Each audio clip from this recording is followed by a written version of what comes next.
नमस्कार आदाब दोस्तों। तो चलिए आज हम फिर लाए हैं देश दुनिया की तमाम छोटी बड़ी ब्रेकिंग न्यूज़। तो खबरों को स्टार्ट करने से पहले आपसे छोटी सी रिक्वेस्ट है दोस्तों, अगर चैनल पे नए हैं तो चैनल को सब्सक्राइब करें, नोटिफिकेशन को ऑन करें और वीडियो को लाइक करें, अपने दोस्तों के साथ ज़्यादा से ज़्यादा शेयर करें। तो आज की सबसे पहली और बड़ी खबर में आपको बताएंगे दोस्तों, इतिहास के सबसे बुरी आर्थिक संकट से गुजर रहा श्रीलंका एक तो पहले से कम मुसीबत में नहीं है। वहां खाने पीने की वस्तुएं नहीं मिल रही है, लोग घंटों लाइन में लगकर ब्रेड के लिए इंतजार कर रहे हैं। अब वहां की राजनीतिक संकट भी गहराता जा रहा है।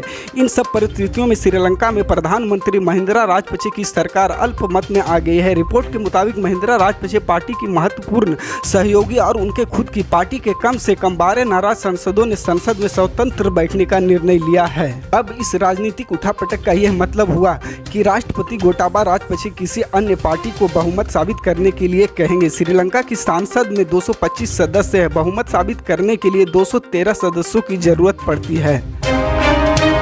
पंजाब में मिली बड़ी जीत के बाद अब अरविंद केजरीवाल की नजरें गुजरात पर है। अहमदाबाद में दिल्ली के मुख्यमंत्री अरविंद केजरीवाल ने पंजाब के मुख्यमंत्री भगवंत मान के साथ मिलकर एक बड़ा रोड शो कर चुके हैं। पार्टी दावा कर रही कि ऐसा रोड शो पहले अहमदाबाद में किसी ने नहीं देखा। आम आदमी पार्टी का दावा है कि गुजरात में बदलाव की हवा है, कांग्रेस विकल्प नहीं है, इसलिए लोग आपकी तरफ आ रहे हैं। गुजरात में आपकी एंट्री ने बीजेपी के साथ ही कांग्रेस की चिंता को भी बढ़ा दिया है। पार्टी का दावा है कि आज कल चुनाव होते हैं तो आम आदमी पार्टी को 58 सीटें मिल सकती है। आम आदमी पार्टी के इंटरनेट सर्वे में उन्हें 58 सीटें मिलने का दावा किया जा रहा है। आपके प्रदेश प्रभारी संदीप पाठक के अनुसार ये सर्वेक्षण पार्टी की अपनी एजेंसी के माध्यम से वैज्ञानिक तरीके से कराया गया है। पाठक ने कहा कि हमारे सर्वेक्षण के अनुसार हम 58 सीटें जीतेंगे। ग्रामीण गुजरात के लोग हमें वोट दे रहे हैं, शहरी क्षेत्रों और मध्यम वर्ग चाहता है और वो हमें वोट देंगे। उन्होंने दावा किया कि राज्य में बीजेपी सरकार की राज्य खुफिया शाखा के हाल ही में किए गए सर्वेक्षण में आपको 55 सीटें दी जा रही है। दिल्ली जल बोर्ड ने अपने मुस्लिम कर्मचारियों को रमजान के दौरान शॉर्ट लीव देने का फैसला किया है। इसे लेकर दिल्ली जल बोर्ड की तरफ से आधिकारिक आदेश जारी किया गया है। दिल्ली जल बोर्ड की तरफ से कहा गया है कि रमजान के दौरान हर दिन ये शॉर्ट लीव करीब 2 घंटे तक की हो सकती है। दिल्ली जल बोर्ड की तरफ से सर्कुलर के अनुसार दिल्ली जल बोर्ड के डीडीओ या कंट्रोलिंग ऑफिसर मुस्लिम कर्मचारियों को रमजान के दौरान करीब 2 घंटे की शॉर्ट लीव दे सकते हैं। इस सर्कुलर में कहा गया है कि 3 अप्रैल से 2 मई के बीच या जिस दिन ईद उल फित्र मनाया जाएगा उस दिन तक मुस्लिम कर्मचारियों को 2 घंटे की शॉर्ट लीव दी जा सकती है। सूचना व प्रसारण मंत्रालय ने मंगलवार को यूट्यूब चैनलों पर बड़ी कार्रवाई की है। मंत्रालय ने 22 यूट्यूब चैनलों को भारत में प्रतिबंध किया है। इनमें से पाकिस्तान के 4 यूट्यूब चैनल भी हैं। मंत्रालय का कहना है कि इन चैनलों के माध्यम से भारत के बारे में गलत व झूठी सूचनाएं फैलाई जा रही थी। मंत्रालय ने बताया कि भारत की राष्ट्रीय सुरक्षा, विदेशों से रिश्ते व लोक आदेश के बारे में झूठी जानकारी दी जा रही थी। सूचना व प्रसारण मंत्रालय ने इसके अलावा 4 ट्विटर अकाउंट, 1 फेसबुक अकाउंट व 1 न्यूज़ वेबसाइट पर भी प्रतिबंध लगा दिया है।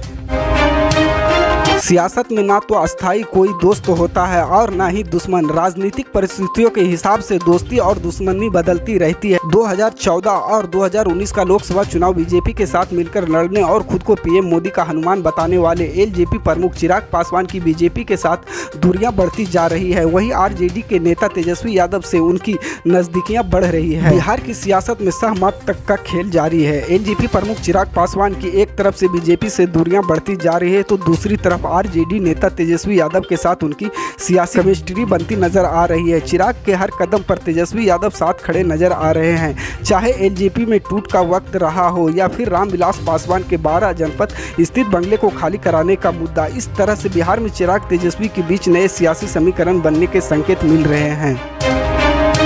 रेल यात्रियों के लिए अच्छी खबर है। कोरोना काल में बंद हुई लगभग सभी ट्रेनें अब नियमित रूप से चलने लगी है। इसके साथ ही रेल प्रशासन कोरोना काल के दौरान जिन सुविधाओं पर रोक लगा दी थी उससे फिर से चरणबद्ध तरीके से फिर से शुरू करने की कवायद में जुटी है। इसी कड़ी में लंबी दूरी की ट्रेन में यात्रियों को अब चादर और कंबल के लिए परेशान होने की जरूरत नहीं है। इतना ही नहीं, यात्रियों की निजता को ध्यान में रखते हुए रेलवे ने फिर से सभी कोच के कंपार्टमेंट में पर्दा लगाने का फैसला किया है। रेलवे की ओर से विभिन्न दिशाओं में चलने वाली 92 ट्रेन के कोच में पर्दा लगाने व 26 ट्रेन में लिनन यानी चादर, कंबल, तकिया जैसी सेवाएं चरणबद्ध तरीके से बहाल करने का फैसला किया है।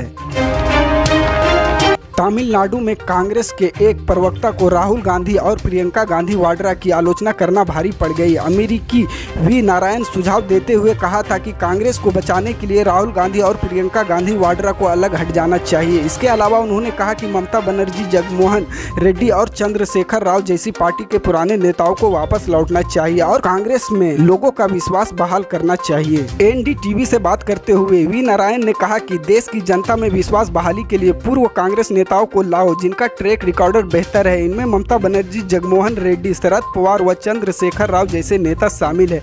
उन्हें अनुरोध है कि वे अपनी पार्टी का कांग्रेस में विलय कर दे। उन्होंने कहा कि इससे बाहरी लोगों और सहयोगी के बीच विश्वास पैदा होगा कि कांग्रेस उभरेगी। अगर ममता बनर्जी लौटती हैं तो वह दूसरों को मना लेगी। गांधी परिवार से जुड़े सवाल पर वी नारायण ने बिना कुछ बोले ही कहा कि सोनिया गांधी को सबसे अलग आना चाहिए और उनके बच्चों को अलग हट जाना चाहिए।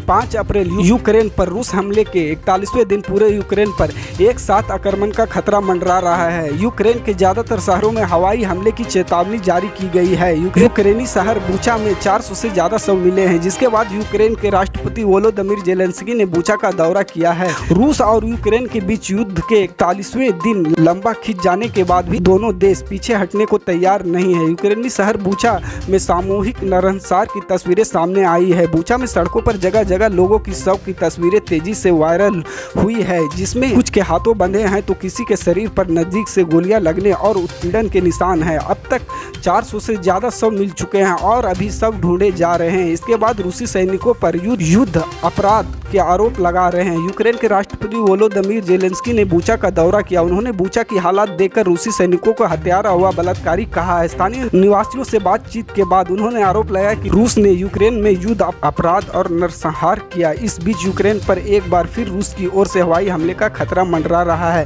लगभग पूरे यूक्रेन के लिए हवाई हमले की चेतावनी जारी की गई है। यूक्रेन की Kharkiv, Kyiv, Mykolaiv, Poltava, Sumy, Ternopil, Odesa, दोतम, लियो समेत सभी प्रमुख क्षेत्रों में लगातार सायरन बज रहे हैं।